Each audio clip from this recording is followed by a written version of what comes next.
celebrity na yan, di ba? Hatid yan sa inyo ng juicy mo, sagot ko. At ngayon naman, for our second part, dahil kailangan talaga ng publicity, please welcome the very talented Miss Toni Gonzaga! Thank you. Hindi ito ito. Huwag mo lang Well, expose yan dito talaga. Okay, so may hanging question tayo. Totoo bang nagselo si Direk Paul sa closest ninyo ni Bong Navarro? Hindi totoo yan. Dahil mas close naman kami ni Paul kasi kay Bong. Although yung level ng closeness namin ni Bong is platonic. Wah, Ang brothers lang talaga. Pero mas matagal kayo naging friends ni Bong. Oo, it's just so happens that yung matagal ko na siya talagang kaibigan. Naka-interview namin dati dito si Nick Hill at nasabi niya na you don't need to be friends na daw kasi pwede naman daw kayong maging civil na lang with each other dahil sa work. Dahil sa work nyo. Ano naman ang reaction mo doon? Okay lang ako.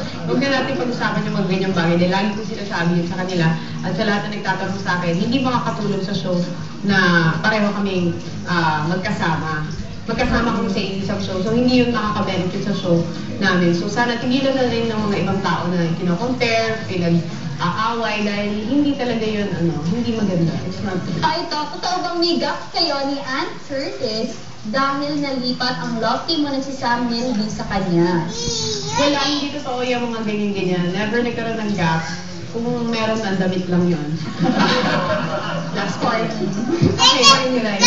And then, anyway, hindi totoo yan. Alam nyo, pag nandito naman talaga sa showbiz, nothing's permanent. Maaari makatrabaho mo ngayon, maging love team mo ngayon, bukas hindi mo na alam kung sino. So, walang gap. So, Hindi never dapat tinagyan ng ganun. Kasi, that's how it is in showbiz. You get paired with different actors and actresses, so wala. So, wala. Parang wala naman laging sagot mo. Kasi wala naman talaga. Alam mo naman ng showbiz, magkaroon lang ng konting parang issue, magkaroon lang ng konting connection, nilalagyan nila ng kulay.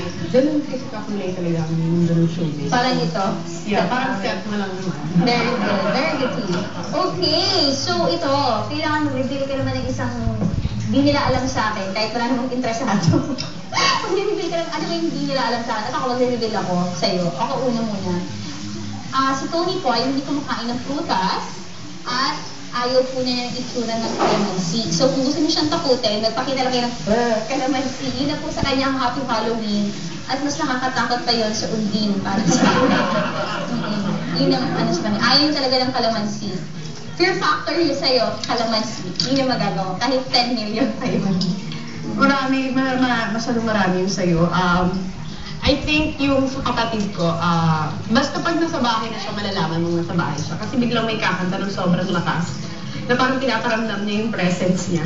So, lagi siyang napapagalitan ng mami at daddy ko dahil kahit may meeting sa bahay, kahit may mga bisita, kung gusto niya kumanta ng malakas, kakanta siya ng malakas. So, yun. Tapos meron pa, hindi siya mahilig mag-short sa bahay, naka-underwear lang yan.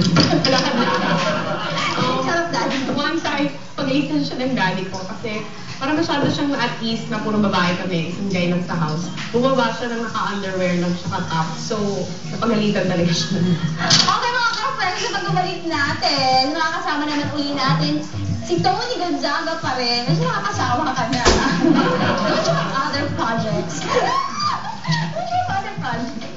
Tapos, makaka-one-on-one natin si Maxine Magalona at makakasama na natin si Icy Mendoza. Lahat na yan sa pagbabalik na ang Go!